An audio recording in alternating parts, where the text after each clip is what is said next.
I have had a crush on Yannick for 10 years but was too scared to confess. Then, I was diagnosed with terminal brain cancer, so I tied him up and took what I wanted, again and again. His eyes burned red as he struggled. Yulia, if you've got the guts, untie me. I thought that the second I let him go, he would strangle me in fury, but instead he flipped the script, dominating me with a raw, almost punishing intensity, not stopping for a second. Yulia, do I look like some weakling to you? So weak that you had to drug me? I have had a massive crush on Yannick Jordan for 10 years, from my awkward teenage years until my adulthood. He lived in the villa next door. I watched him go from a bright-eyed kid to a man dressed in a sharp suit with a deep voice and smoldering looks. I was hopelessly in love with him, but I never told him. What if I did and he rejected me? That would be game over. Then, 10 days ago, I passed out at work and woke up in a hospital. The doctor gave me a pitying look and said, "It's late-stage brain cancer. It's too late to treat." Just like that, my expiration date was stamped. I was not ready to die. I had not traveled the world yet. I hadn't even slept with Yannick yet. And then I was reminded of the kind of stories I had been binge reading lately. You know, the ones where the possessive, obsessive love interest refused to let the protagonist go. I was going to die anyway. A little recklessness would not kill me any faster, right? So I called Yannick and invited him over for dinner. He was the CEO of Jordan Group, which meant that he was super rich and insanely busy, but he still agreed to come. When he showed up, he looked like he had just stepped off the cover of a billionaire romance novel. He wore a long black coat and had tired eyes, his entire being exuding an effortless cool. That was when I realized he had been overseas when I called. He had been on the plane for an entire day before walking straight into my little scheme. Suddenly, I felt a twinge of guilt. Maybe I should just let him go. But before I could say a word, he strode over to the dining table, sat down, and started eating. I watched as he drank the clam chowder that I had,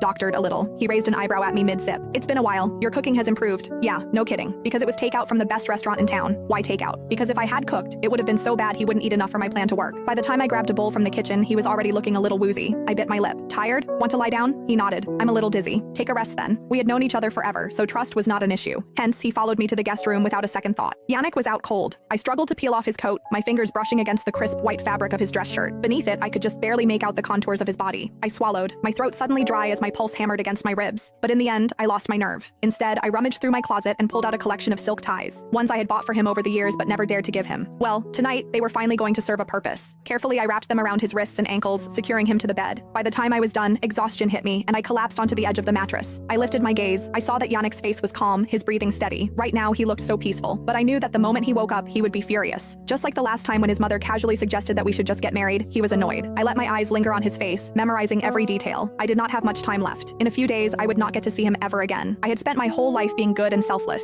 But now, at the very end of it, I wanted to be selfish just this once. Even if he ended up hating me, maybe that would be better. If he hated me, then he wouldn't be as sad when I was gone. His phone started buzzing from inside his coat pocket. It was his assistant, Jason Lindell. I hesitated for only a second before answering. "Yannick's exhausted," I said, keeping my voice casual. "He was knocked out after eating." Jason got the hint and hung up. My eyelids were getting heavier by the second. Screw it. I climbed into bed, wrapped my arms around Yannick's waist, and let sleep take me. Sometime in the middle of the night, I woke up to an angry roar. "Yulia Quincy!" I bolted upright. The sudden movement sent a rush of dizziness through me, and my vision blacked out for a second. I lost my balance and fell straight onto him. "Yulia Quincy, what are you doing?"